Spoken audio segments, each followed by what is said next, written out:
De retour pour le second semestre en L2, lettres modernes. Dans cette vidéo, on va vous donner les bases du second semestre, mais aussi les éléments auxquels il faudra s'attendre pour comprendre et réussir ce dernier semestre de votre année universitaire. Salut, sama gars yi, j'espère que yéen a ngi ci yam bu baax. C'est votre présentateur de la chaîne Deflet, Kira, l'apprenti littéraire, professeur de français à l'institution scolaire Aloha Nouvel Horizon. Dans cette vidéo, on va vous donner les bases, les éléments constitutifs, les attentes que vous avez par rapport à ce semestre. De ce fait, vous n'allez pas venir en terrain inconnu, mais vous saurez d'abord à quoi faudra-t-il s'attendre, aussi bien pour les cours que pour les évaluations. En plus, on vous donnera des conseils pour être à l'aise, pour réussir ce semestre. Nous savons donc que le second semestre, tout comme le premier semestre, il y a un besoin de 30 crédits. Donc pour le second semestre. Et à la différence du premier semestre, pour les étudiants de la L2, vous aviez 4 unités d'enseignement au premier semestre en L2. Alors qu'au second semestre, vous n'aurez que 3 unités d'enseignement. Il n'y aura plus de langue étrangère, langue nationale. Donc, quand nous prenons la toute première unité d'enseignement, le franc 211, ok? Le franc 221, donc, qui fait 12 crédits. La première matière, c'est la littérature africaine, coefficient 5. Pour la littérature africaine, qui est le franc 2211, qui fait comme 5.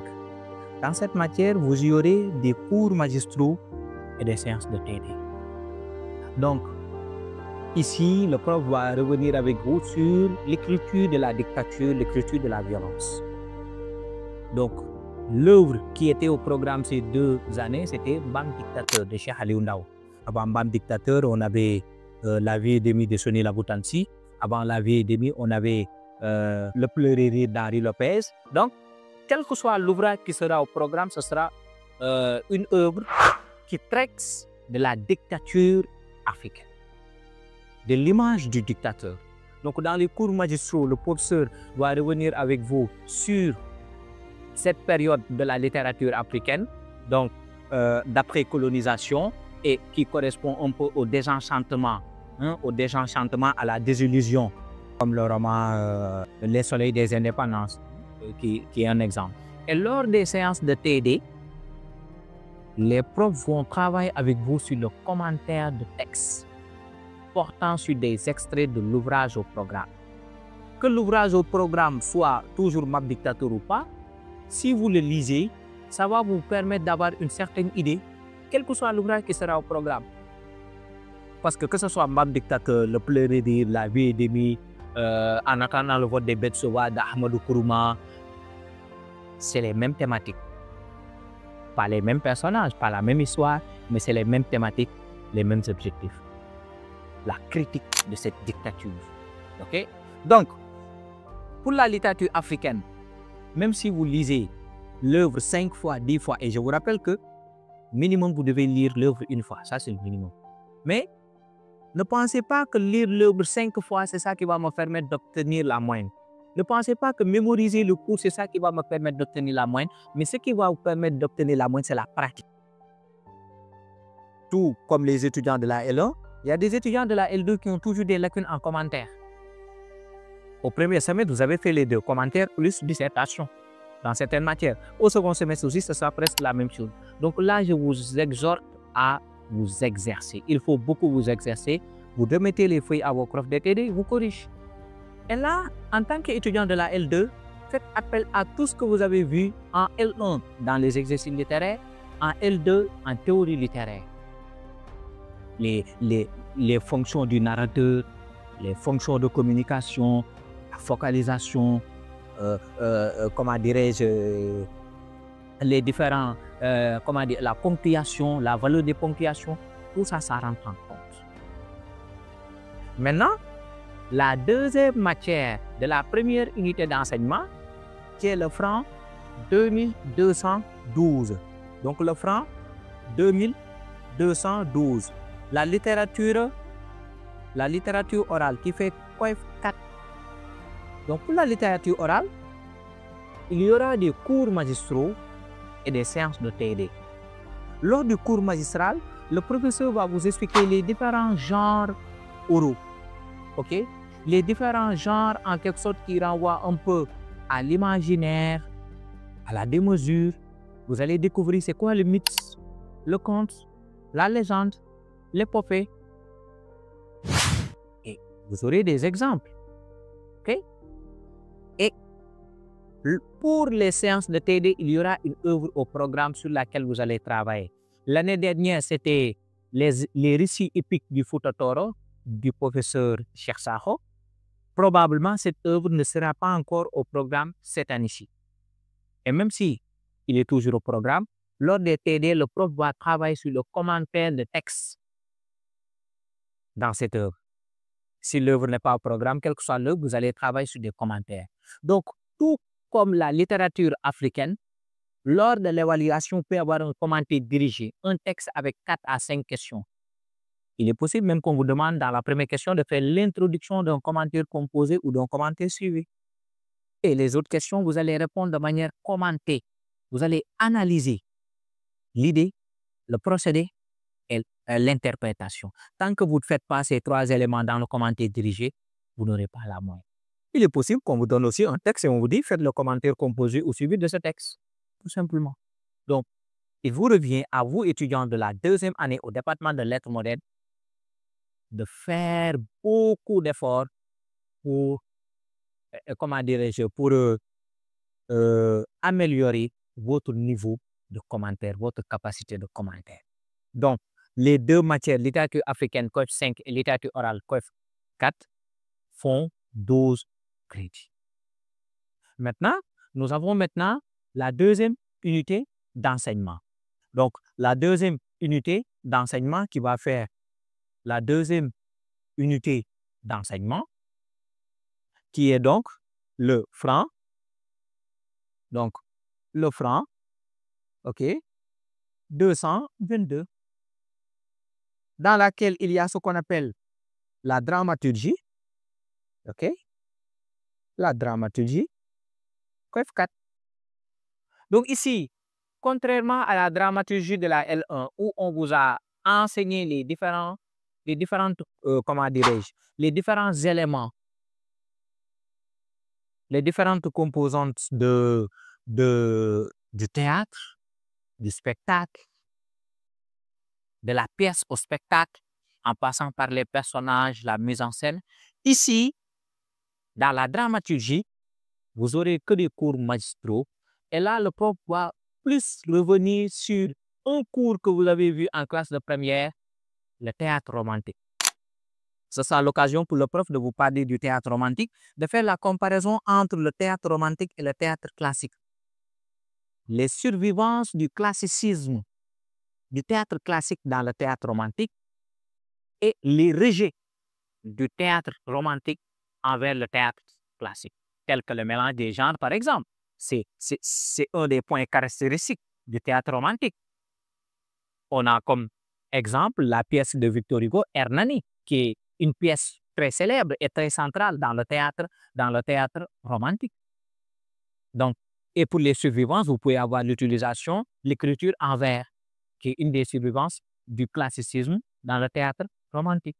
Donc, pour cette matière, le prof va d'abord vous parler un peu du romantisme et venir au théâtre romantique. Et il va beaucoup faire des oppositions entre les 2 théâtres, romantique et classique. Et il y aura une œuvre pour illustrer cela. Vous pouvez avoir Hernani de Victor Hugo, qui est l'œuvre parfaite qui illustre cette comparaison-là, la survivance du classicisme et la manifestation du théâtre romantique. Vous pouvez avoir aussi comme œuvre au programme Chatterton. Mais à chaque fois, il faut essayer de partir du cours magistral vers l'œuvre que vous avez bien sûr lu 1 ou 2 fois. Donc, comment les explications du cours magistral se reflètent dans l'œuvre au programme? Parce qu'à l'évaluation pour la dramaturgie, vous aurez 3 à 4 questions. Mais sauf qu'il ne faut pas y répondre en recopiant le cours magistral, mais il faut y répondre avec des illustrations de l'œuvre. On peut vous dire, par exemple, en quoi Hernani, qui est à la fois, en quoi Hernani est à mi-chemin entre le théâtre classique et le théâtre romantique? C'est une question. Vous y répondez.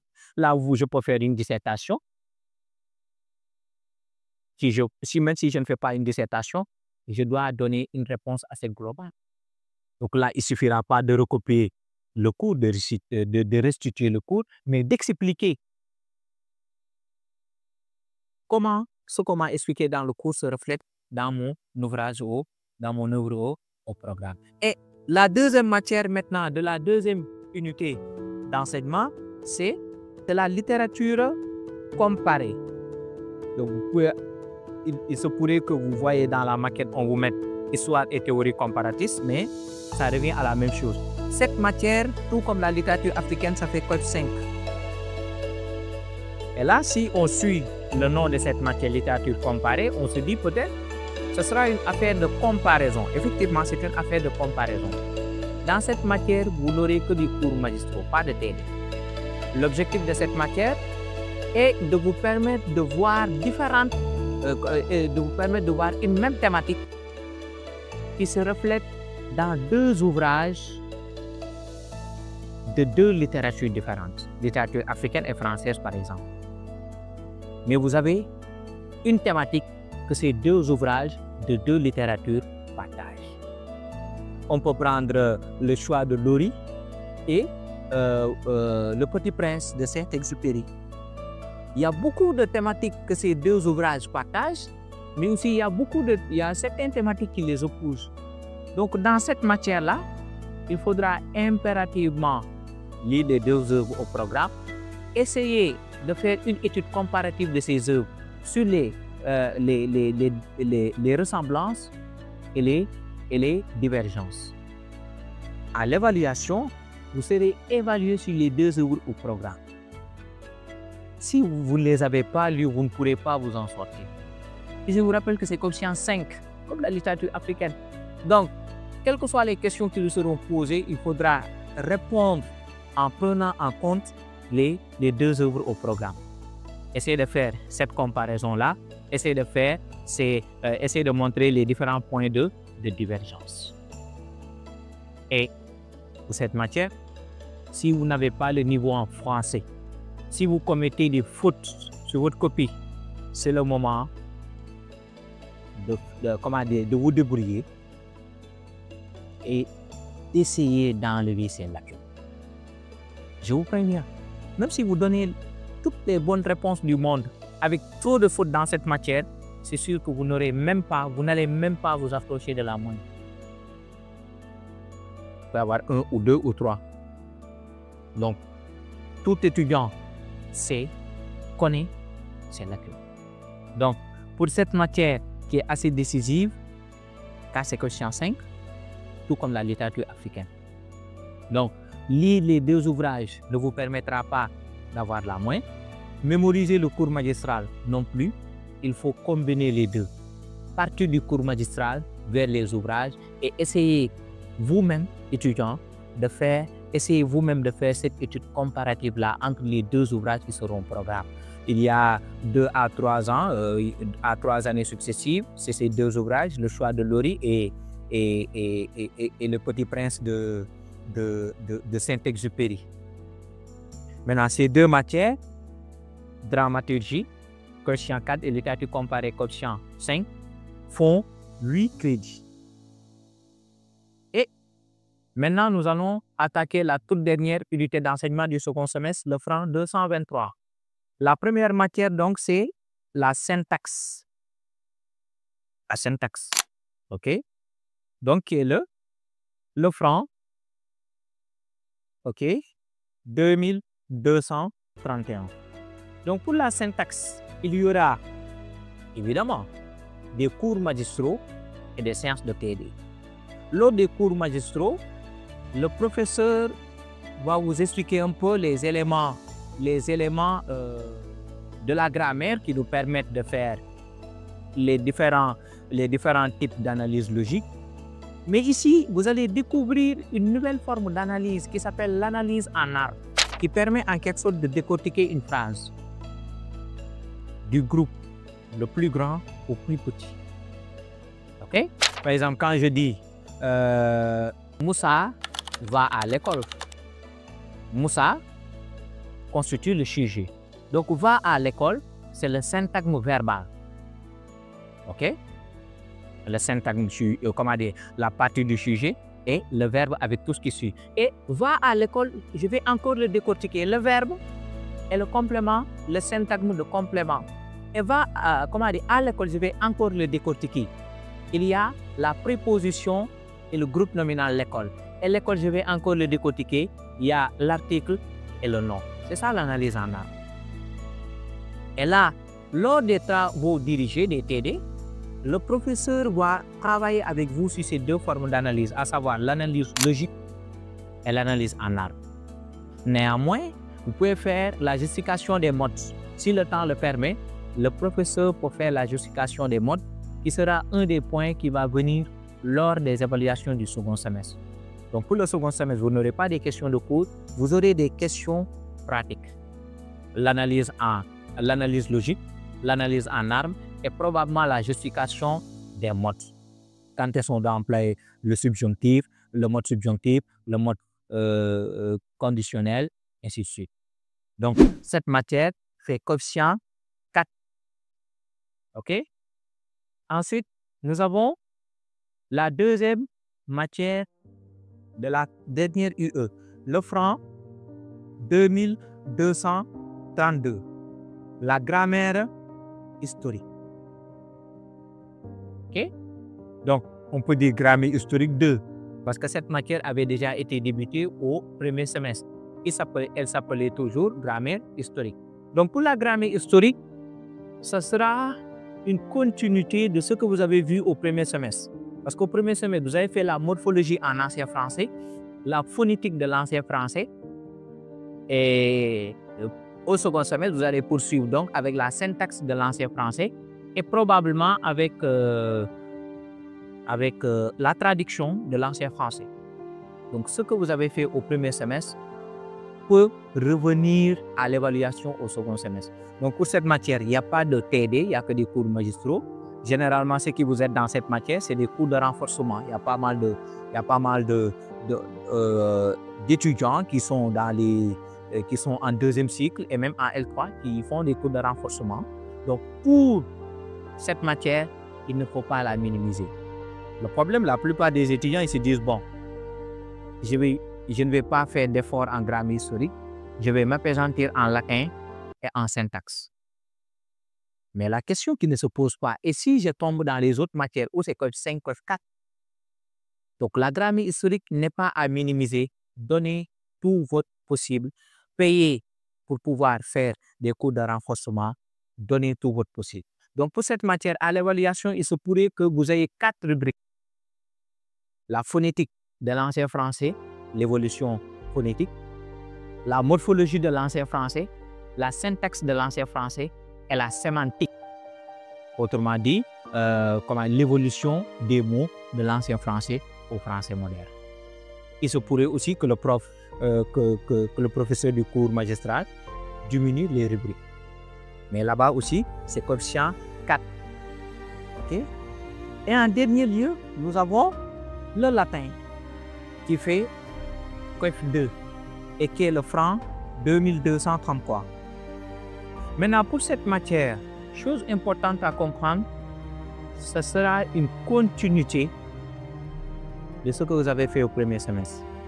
De ce fait, si déjà vous avez des lacunes sur les adjectifs de première classe, si vous avez des lacunes sur la conjugaison des verbes au présent ou à l'imparfait, sur la déclinaison des noms, je vous conseille, ces étudiants, d'aller travailler toutes vos lacunes, de faire des efforts pour enlever toutes vos lacunes du premier semestre. Car on ne peut pas réussir en lacunes du second semestre si on a des points faibles dans le lacunes du premier semestre. C'est une continuité. Et le second semestre, le prof ne va pas s'attarder sur ce qui a été fait au premier semestre. C'est un acquis. On considère que c'est un acquis. Elle est maîtrisée. OK? Donc, le contenu du premier semestre est considéré comme maîtrise. Maintenant, pour le second semestre, ça va beaucoup plus s'endurcir en latin. Les choses vont devenir plus corsées. Vous allez faire les adjectifs de deuxième classe. Vous allez faire le futur en latin, le temps de l'ordre en latin, l'impératif latin. OK? Donc, les choses vont encore se corser. Les adjectifs de deuxième classe, ainsi de suite. Maintenant, à l'évaluation, donc pour cette matière, il y aura des cours magistraux et des TD.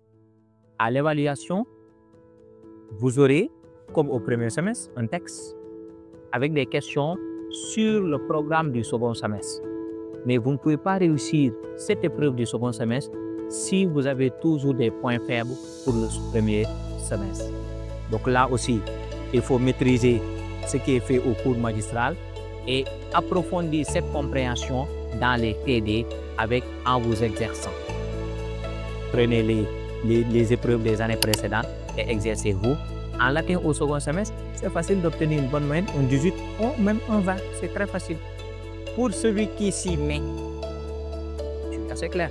Donc, pour la dernière unité d'enseignement, ça nous fait 12 crédits. 10 crédits, autant pour moi. Et si on additionne le tout, ça nous fait un total de 30 crédits. Donc, chers étudiants de la L2 lettres modernes, c'en était tout pour cette vidéo qui portait sur ce à quoi il fallait s'attendre pour le second semestre. On se donne rendez-vous à bientôt.